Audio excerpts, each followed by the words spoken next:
Now on the History Channel, stories from the pages of time. Stories of triumph and tragedy, adventure and achievement, as we go in search of history.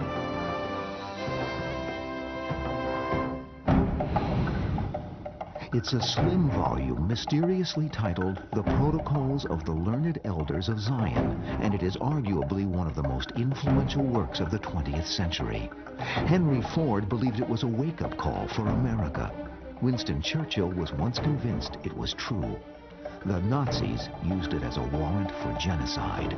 This is the story of a hoax that will not die. It has fooled millions of people all over the world for more than a century and continues to be a powerful force of evil and hate. Join us as we go in search of history to uncover a deadly deception.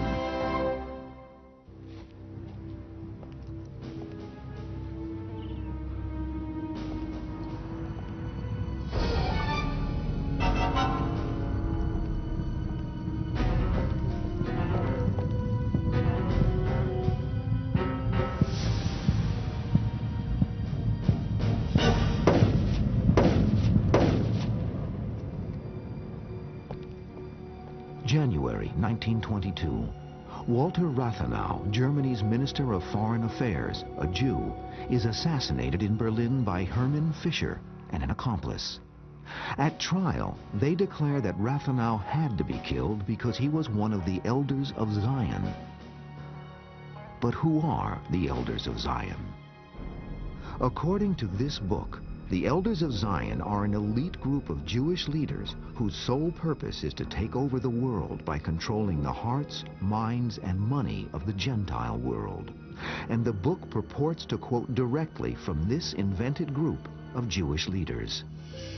Throughout all Europe and in other continents also, we must create riots, discord, and hostility, but we must use great cunning so the non-Jews will accept us as their benefactors and the saviors of the human race. These words are quoted from a mysterious little book that first starts circulating underground in Russia around 1897. It is titled The Protocols of the Learned Elders of Zion. Its author and origin are unknown to this day. The Protocols, as the book is commonly called, contains the minutes of a clandestine meeting held by a group of Jewish leaders, the so-called Learned Elders of Zion. Through the minutes, readers learn that the elders' sole purpose is to infiltrate every corner of society with the ultimate aim of world conquest. The Protocols of the Elders of Zion purport to be the verbatim, word-for-word record of 24 speeches that were delivered by the so-called chief sage of Zion to a secret meeting that took place in Switzerland in 1897.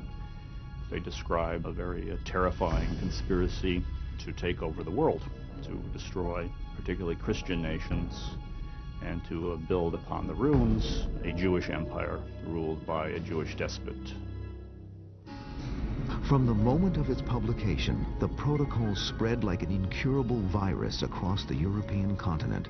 Germany's Minister of Foreign Affairs, Walter Rathenau, is only one of millions of victims to come, real victims of a deadly deception. Because everything about the Protocols of the Learned Elders of Zion is a hoax. The book is a fake. There is no such group as the Elders of Zion. The meeting never happened. The minutes are all made up. And yet this book was used and is still used as a justification for hate. And it is part of a web of lies that grew over centuries and starts, many believe, with the books of the New Testament.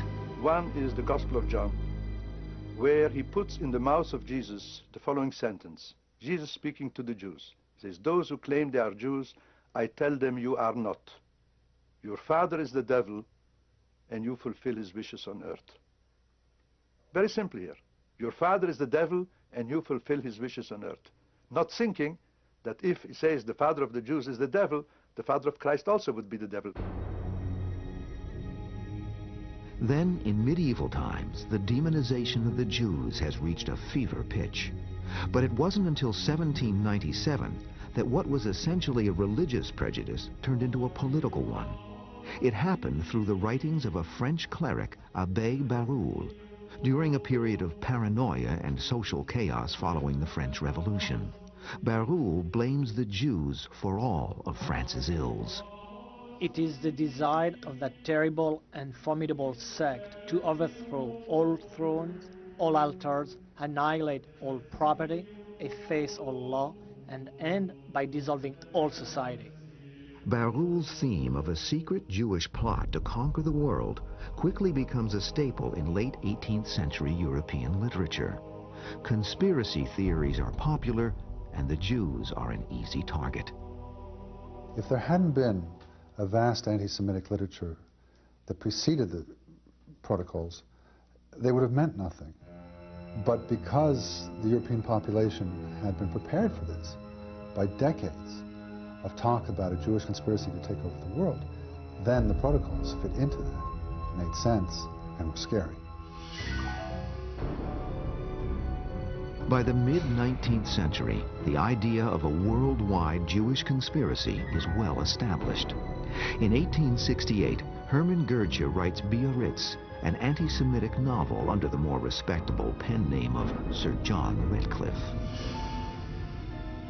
Biarritz is especially significant because of one scene in which Jewish leaders conduct a secret meeting in a Prague cemetery. 30 years later, that same exact setting appears in a new document, the Protocols of the Learned Elders of Zion. But this time, it's not said to be fiction. It's purported to be true. The Protocols had a particular impact because they were alleged to be a first-hand document. There was not a report about something, it was the actual something itself. And because it was understood to be this first-hand report, it had far more of an impact than would otherwise have been the case. The Protocols look like and contain the same kind of language found in real meeting minutes at the turn of the century. They outline in a seemingly businesslike manner the 24 steps to Jewish world domination. Even document experts who analyze the Protocols when they first come out are fooled into believing the manuscript is real. We shall soon begin to establish huge monopolies, reservoirs of colossal riches upon which even the large fortunes of non-Jews will depend to such an extent that they will go down on the day after the political revolution. It was phenomenal. It turned people's heads. There's report after report of people saying, I didn't know that this sort of thing was taking place. It was very powerful. In addition to its authentic look, the Protocols also pretends to name names, and some of the names in the document are those of real Jewish leaders. Theodor Herzl is listed as the chief sage of the Elders of Zion. This was a particularly clever deception because the same year that the Protocols were released, the real Theodor Herzl was in Basel, Switzerland, leading the First World Jewish Congress. He is the chief sage, which would make sense, of course, since the Protocols are supposedly were delivered at the Basel Congress, so the First Zionist Congress. The document is so powerful, in fact, that although the Protocols has been proven to be a hoax on at least 10 different occasions during its 100-year history, many people who read it still believe the document is real and the words in it are true. Who could create such a powerful deception? And why was the Protocols created in the first place? The answer is full of riddles and ambiguities that started with a simple desire to sway Tsar Nicholas II of Russia when In Search of History continues. St. Petersburg, Russia is ground zero for the Protocols of the Learned Elders of Zion. And to understand how and why the Protocols came to exist, you have to examine what is happening in Russia at the time the fake document is created in 1897. It is the eve of the Russian Revolution. It was an age of crisis. In times of crisis, people need some sort of explanation for what's going on. And that's, of course, one of the things about the Jewish world conspiracies, that nothing that's going on in the modern world cannot be explained by the sinister nature of what the Jews are up to. Within the government, Tsar Nicholas II is torn between two opposing factions. The liberal reformers want to establish a political dialogue with the Bolsheviks, the leaders of the burgeoning revolution. The conservative right is strongly opposed and begins a secret campaign to discredit the liberals. Since many of the Tsar's liberal ministers and their Bolshevik counterparts are Jews or have strong ties to Jewish business interests, creation of the Protocols provides a convenient yet imaginary reason to fear the left. It was never meant to be harmless. It always had a political purpose, and I think a destructive political purpose in almost every case. Perhaps at the origins, the very origins, it had nothing more to it than an attempt to influence the sort of minor personnel decisions of the Tsar, Nicholas II, the weak-willed Nicholas II. Some have theorized that it was trying to put some spine in him, that he should come down hard on his enemies like the elders of Zion would if they were in his place. No one knows for certain, but the circumstantial evidence strongly suggests that the Protocols of the Learned Elders of Zion is created by the Okhrana, the Russian secret police. A right-wing faction controls the Okhrana, a group that has the will and the means to create a persuasive forgery. The person overseeing it for the Russian Okhrana commissioned other such works to discredit political enemies or political threats. That person is Pyotr Ivanovich Rakovsky, who directs the Okhrana foreign offices. He is a master forger who equips his agents with false documents so they can infiltrate subversive organizations and destroy them from within. And most compelling of all, Rakovsky has a history of blaming Jews for everything. In 1892, 5 years before the release of the Protocols, Rakovsky uses the pen name Jean Préval and publishes Anarchie et Nihilisme, a small pamphlet outlining the very same ideas that will appear in the Protocols 5 years later. In 1897, it seems, he improves on the original by removing the author's name altogether and making his work look exactly like a real document. It is then disseminated to a number of key conservative organizations. There's a very great allure that the secret document has.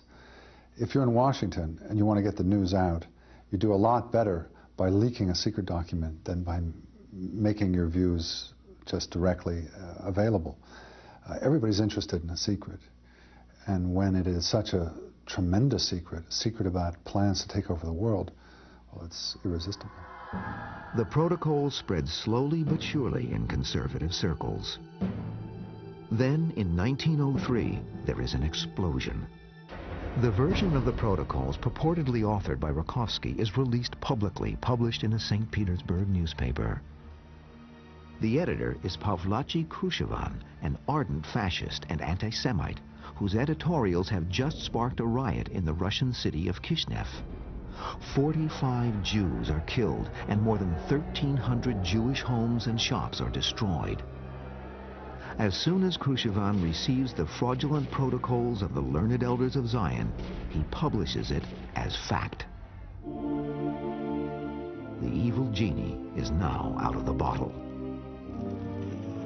We will undermine the sources of production by instilling in the workmen ideas of anarchy and encouraging them in the use of alcohol, at the same time taking measures to drive all the intellectual forces of the Gentiles from the land. They were a confession that did not intend to be a confession. It was what the Jews never would have said in public, but among their own kind, they could make these claims. As a result, it had enormous persuasive effect if you were once willing to grant the fact that this far-fetched forgery was real. Khrushchevan also publishes cheap editions of the Protocols in pamphlet form for mass distribution and joins with other militant anti-Semites to form the Union of Russian People, also known as the Black Hundreds. They begin to commit acts of terror and assassination against Jewish liberals and radicals.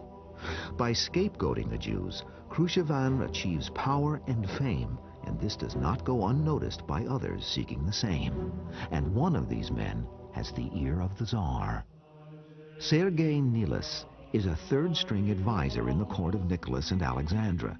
He is welcomed at court because he is a celebrity, a Christian mystic who has written The Great in the Small, a best-selling autobiography about his transformation from middle-class atheist to an enlightened spokesman for God. In the first years of the 20th century, many mystics are regular visitors to the court of the Romanovs, but they are all mere shadows compared to the overbearing presence of Rasputin, Tsarina Alexandra's personal spiritual advisor and confidant. Sergei Nilis is desperate to make a name for himself and presents the protocols to the Tsar as a true and authentic document. The protocols make a very deep impression on the Tsar. What depth of thought, what foresight! Our year 1905 has gone as though managed by the elders. There can be no doubt as to their authenticity. In 1905, a version of the protocols is published with the imprint of the Imperial Palace. The Orthodox Church in Moscow orders the protocols included in a sermon. On October 16, 1905, parishioners in 368 churches throughout the city of Moscow hear the protocols recited by their priests. The fact that you have the protocols read in all kinds of Orthodox churches in Russia by their priests, they are integrating now the protocols of the Elders of Zion like if it would be any other text written in antiquity, like the book of Revelation. Now we are in another time of crisis like that, and here is a document which has the validity, which proves what we have been saying over 1800 years, that the Jews are Antichrist people, the armies of Antichrist. 3 weeks after the sermons begin, on November 8, 1905, more than 1,000 Jews are massacred in the Russian city of Odessa. It is a harbinger of atrocities to come. The reason I'm doing this is because of what I read here, and you have this coming. That is to say, people intelligent enough to read books and sometimes to write books, I think they find the protocols useful and informative and authentic. As Russia moves ever closer to revolution in the decade before World War I, the political right has finally succeeded in its original intent. The protocols of the learned elders of Zion has demonized the left. It is now politically correct to hate Jews and to denounce socialists and communists as puppets of the worldwide Jewish conspiracy. It's not surprising that the empirical evidence, that is the Jewish-sounding names among the Bolshevik leadership, and there were many, Trotsky being the most famous of them, was proof that this was a Jewish conspiracy. And that is, incidentally, what made the protocols believable, I think, right up and through the Holocaust, and maybe beyond the Holocaust. That is to say, the association, the popular association of Jews with the left, and particularly with communism. It was somehow comforting for non-Jews, I guess, to think that this odious worldview, this godless and dangerous and aggressive ideology was not Christian. The protocols is so entrenched that when Tsar Nicholas receives the results of an official government inquiry revealing that the protocols is a hoax, no one seems to care. Tsar Nicholas writes, "Drop the protocols. One cannot defend a pure cause by dirty methods." But the damage has already been done. When the Russian government is overthrown by Bolshevik revolutionaries in 1917, the invented prophecy in the protocols seems to come true. Then, on July 16, 1918, the Tsar and his entire family are executed by Bolshevik revolutionaries. And what the royal family leaves behind gives the anti-Semites even more justification for their growing reign of terror when In Search of History continues.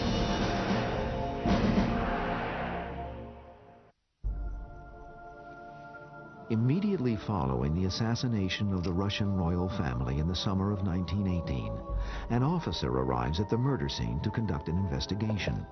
Among the family's possessions, he claims to discover only 3 books: the Bible, War and Peace by Leo Tolstoy, and The Great in the Small by Sergei Nilis, the appendix of which includes the protocols of the Elders of Zion.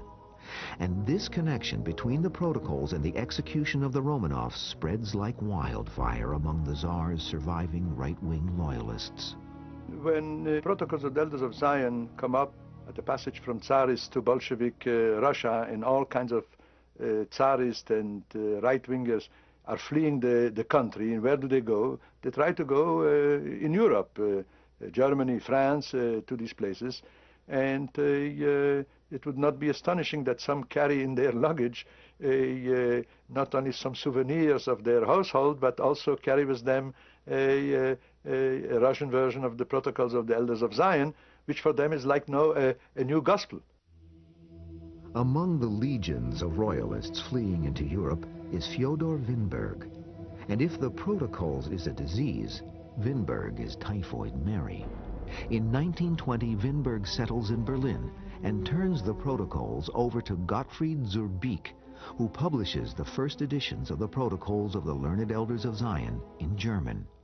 It is an immediate bestseller and is reprinted 5 times within the first 2 years. And this is an age of crisis. The end of World War I, massive bloodshed, the dynasties disappearing, forms of government changing, borders changing, manners, morals. All of these things were very upsetting to a lot of people.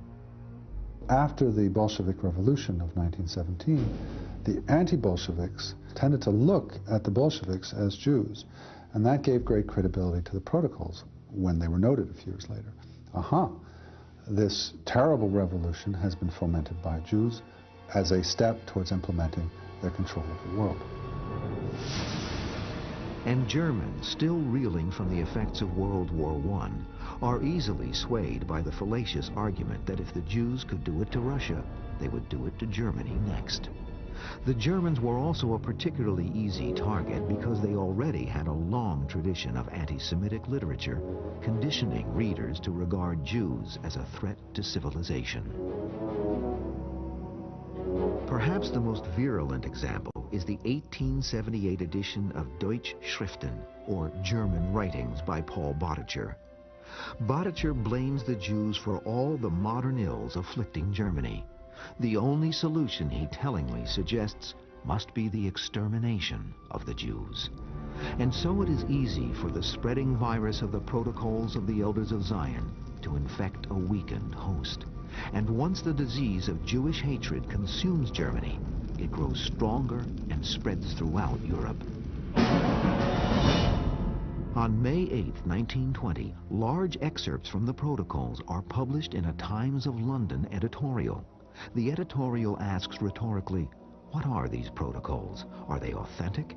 If so, what malevolent assembly concocted these plans and gloated over their exposition? Have we, by straining every fiber of our national body, escaped a Pax Germanica only to fall into a Pax Judaica? And that editorial had great importance.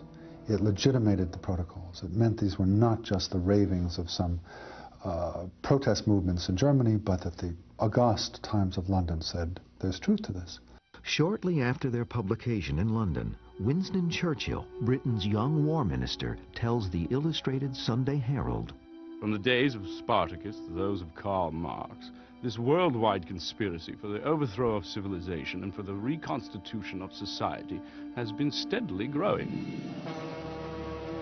Less than a week after their appearance in England, the Protocols of the Elders of Zion begins to reach the American masses too, and all because of the single-minded anti-Semitic fervor of one of America's greatest heroes, Henry Ford.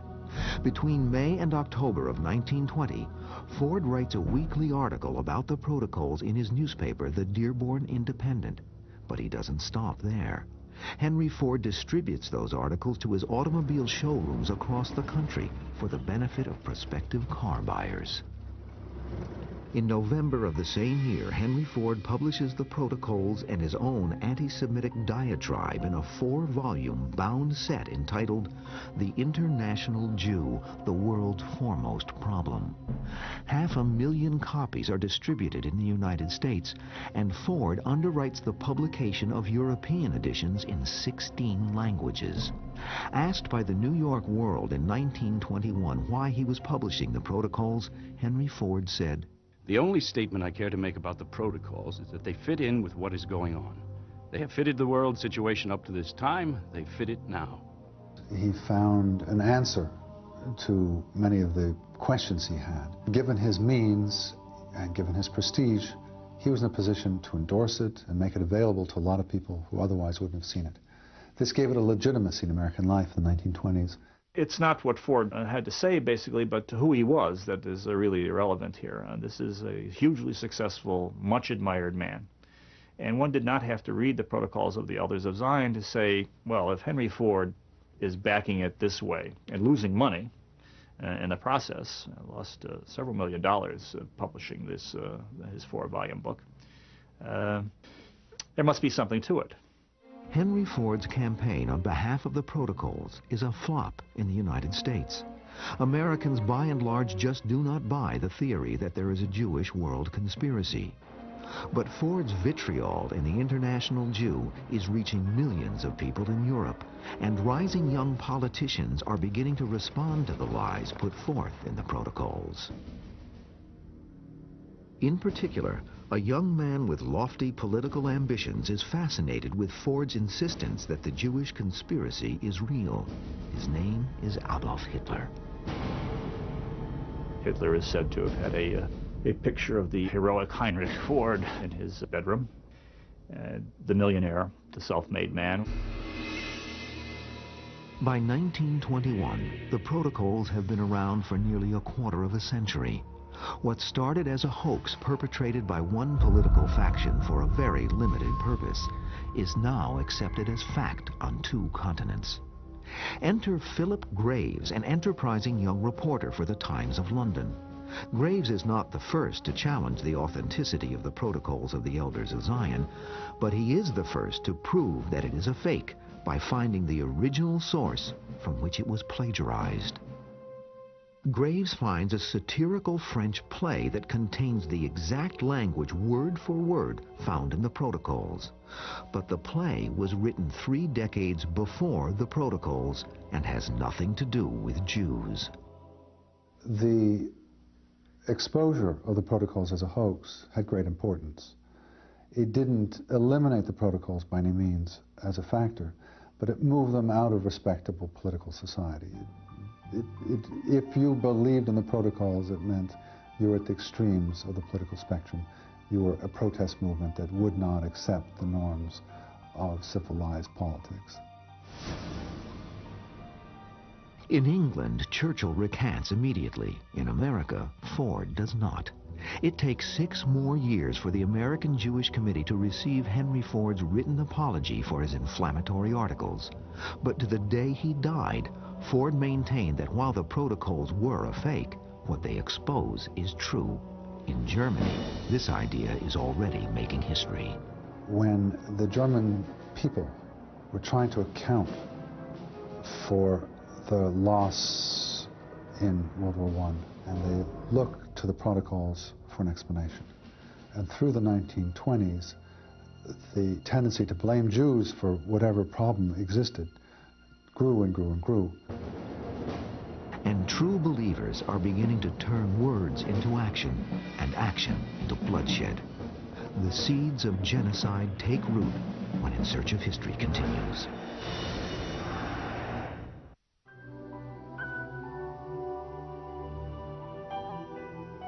Thanks to Philip Graves, a reporter at the Times of London, the Protocols is totally discredited by 1921.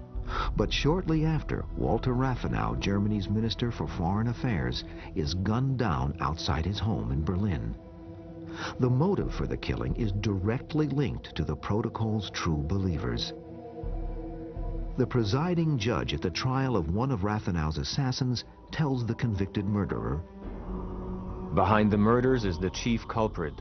Irresponsible, fanatical anti-Semitism lifts its face with all the means of slander, of which that vulgar libel, the Protocols of the Elders of Zion, is an example.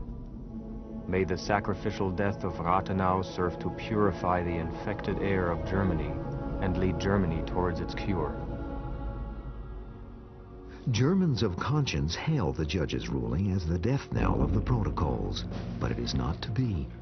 The infection is unstoppable, and little more than 10 years later, Adolf Hitler, the man who idolized Henry Ford, is named the Chancellor of Germany on January 30th, 1933. His Nazi party moves from the fringe of German politics to the center of power. And at the very core of their philosophy is the firm conviction that a conspiracy of Jews is undermining the governments of the world. Hitler heard about it quite early in Mein Kampf. He specifically mentions the protocols. He says that, of course, the Jews deny it, but that's even more proof that it's true, because, of course, they want to conceal this evidence of their sins from the rest of the world. In Mein Kampf, Hitler declares, "If the Jew, with the help of his Marxist catechism, triumphs over the people of this world, his crown will be the dance of death for mankind." The Nazi Party embraces the protocols as scripture.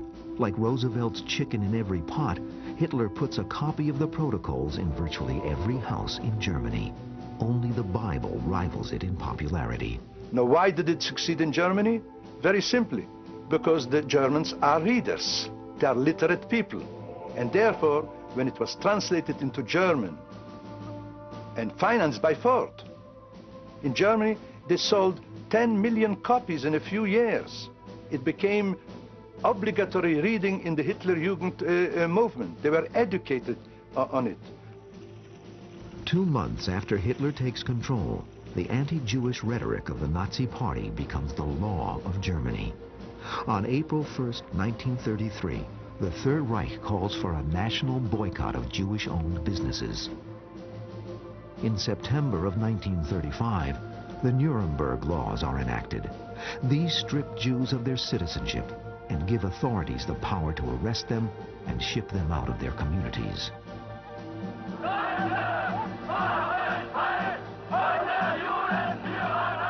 And the Protocols is used again and again as justification for such flagrant disregard for human rights. Among those most responsible for keeping the Protocols at the forefront is Julius Streicher, a notorious anti-Semite and a newspaper publisher. Julius Streicher was one of the most unpleasant Nazis. Even his fellow Nazi brethren didn't like him very much. But Streicher had one very strong thing in his favor. He was one of Hitler's few close buddies, if you will. He'd gained that by merging his own political party with Hitler's in 1922, which at that time almost doubled the size of the Nazi movement, and it earned Hitler's lifelong gratitude. Streicher publishes Der Stürmer, a popular right-wing political newspaper.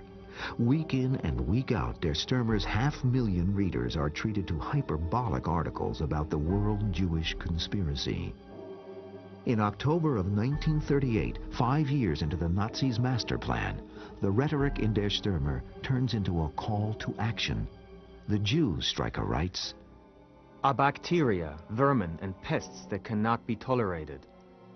For reasons of cleanliness and hygiene, we must make them harmless by killing them off. I'd say that the Protocols had a very major impact in moving anti-Semitism from a protest movement to a movement of power. I would not say it was the only factor or that it wouldn't have happened without it, but it was certainly a significant element. The Nazi propaganda machine under Joseph Goebbels keeps up a steady drumbeat of anti-Jewish hatred. Perhaps the most notorious example of anti-Semitic propaganda is a 1940 film entitled The Eternal Jew. At its core, this film tells the story found within the Protocols of the Learned Elders of Zion. It's a pseudo-documentary showing the Jews engaged in all kinds of evil things. They never directly mention the Protocols, but the line that Hitler takes in that film is very much influenced by the Protocols.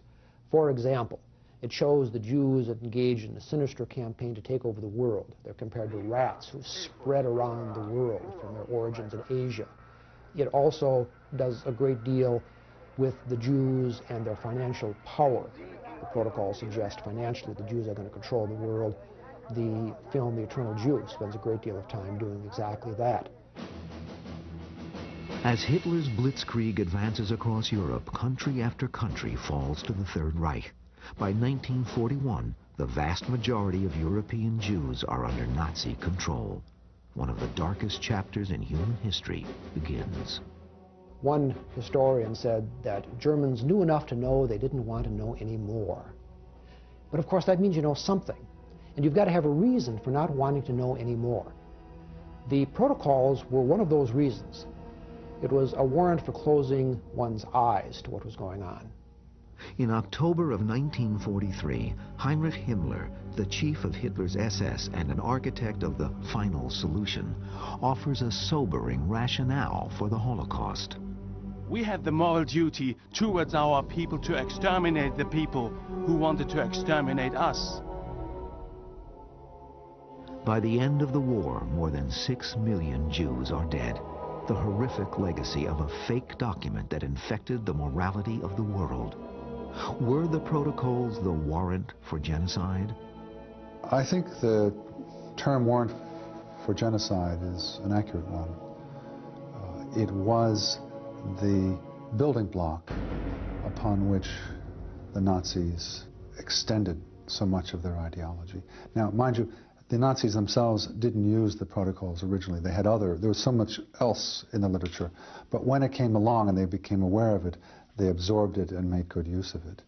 And it probably was, more than any other single document, the warrant, the justification for the Holocaust. With the Allied victory in Europe on May 8, 1945, America and the rest of the world sees for the first time what rampant anti-Semitism has done.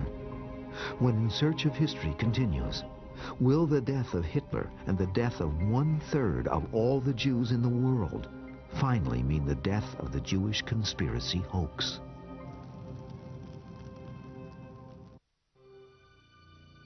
The theory of a Jewish conspiracy to take control of the world has been circulating since before the birth of Christ.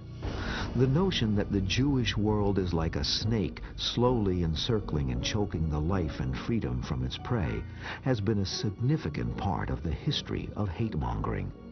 And although one might believe that the Holocaust heightened the world's sensitivity to the dangers of hatred, this is not entirely the case.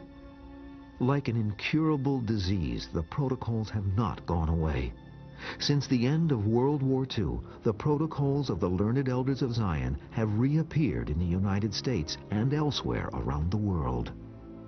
Probably the two most prominent areas of the world, other than Europe and the United States, are Japan and the Middle East.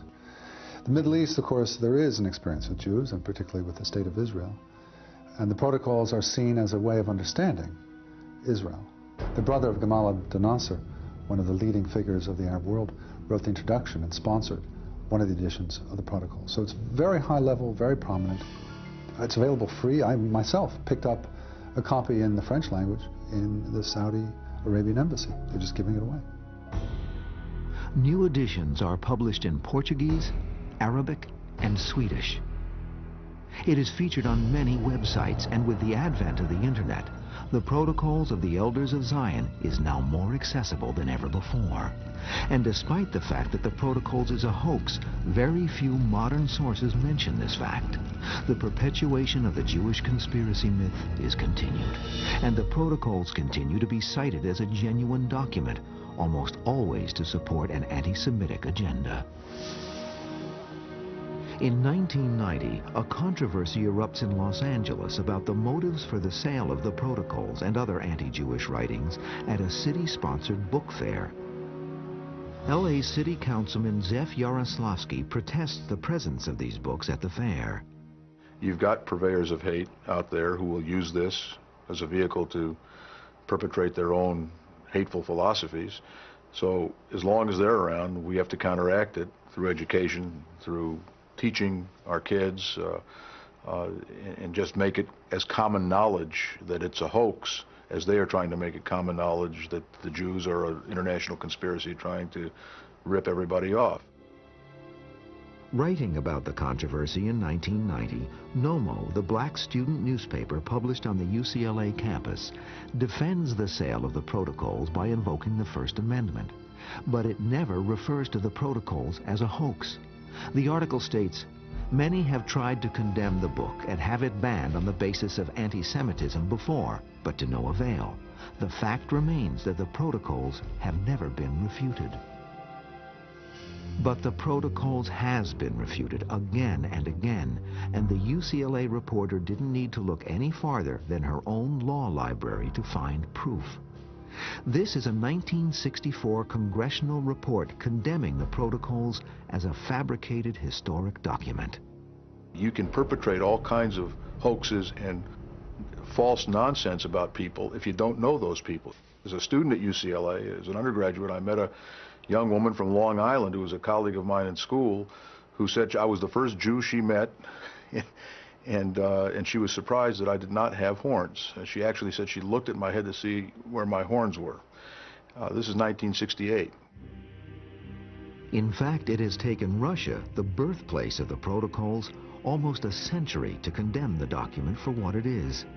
In 1993, a Russian court rules that the Protocols are an anti-Semitic forgery.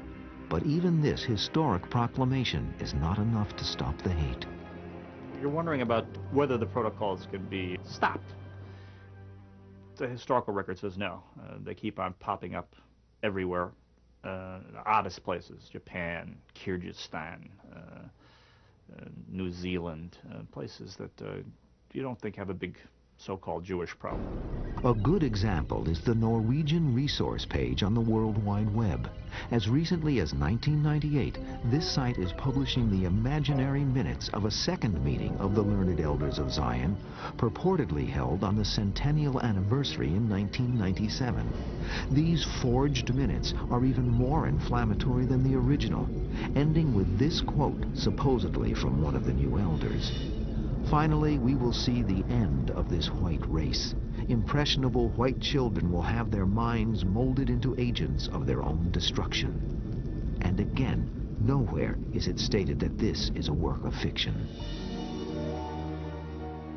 The ability of the Protocols of the Elders of Zion to find believers around the world is a sharp reminder of the peril it still poses. Only by examining the historic roots of such infectious beliefs and exposing the monstrous falsehoods from which they spread can we stop hate with truth. This is why we go in search of history.